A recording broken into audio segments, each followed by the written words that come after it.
২৯তম ঢাকা আন্তর্জাতিক বাণিজ্য মেলা শুরু হয়েছে। পূর্বাঞ্চলে বাংলাদেশ চায়না ফ্রেন্ডশিপ এক্সিবিশন সেন্টারে চতুর্থবারের মতো এ মেলার আয়োজন করা হয়েছে। বাণিজ্য মন্ত্রণালয় ও রপ্তানি উন্নয়ন ব্যুরো এ মেলার যৌথ আয়োজক। দেশীয় প্রতিষ্ঠানের পাশাপাশি বিদেশি ৭ দেশের ১১ প্রতিষ্ঠান এবারের মেলায় অংশ নেবে।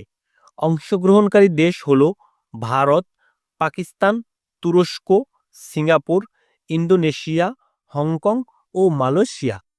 এবারের বাণিজ্য মেলায় এই প্রথম অনলাইনে বিভিন্ন ক্যাটাগরির স্টল, প্যাভিলিয়ন স্পেস বরাদ্দ দেওয়া হয়েছে।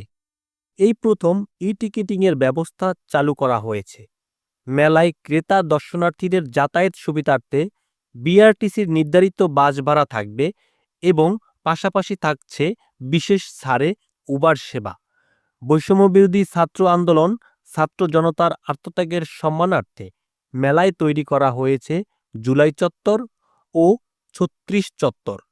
তরুণ সমাজকে রপ্তানি বাণিজ্যে উদ্বুদ্ধ করতে তৈরি করা হয়েছে ইয়ুথ প্যাভিলিয়ন। মেলায় এবছর প্রথম সম্ভাবনাময় খাত পণ্যভিত্তিক সেমিনার আয়োজনের উদ্যোগ নেওয়া হয়েছে। বিদেশি উদ্যোক্তা বা প্রতিষ্ঠানের সুবিধার্থে থাকছে স্বতন্ত্র সোর্সিং কর্নার, ইলেকট্রনিক্স ও ফার্নিচার জোন।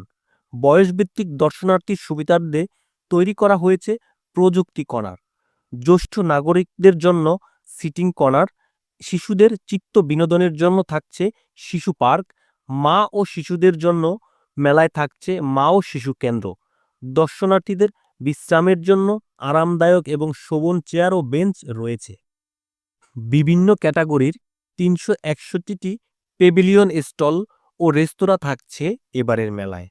দেশীয় উৎপাদক, রপ্তানিকারক প্রতিষ্ঠান সহ সাধারণ ব্যবসায়ী প্রতিষ্ঠান এবং বিদেশি প্রতিষ্ঠানকে শতভাগ স্বচ্ছতার ভিত্তিতে এসব বরাদ্দ দেওয়া হয়েছে।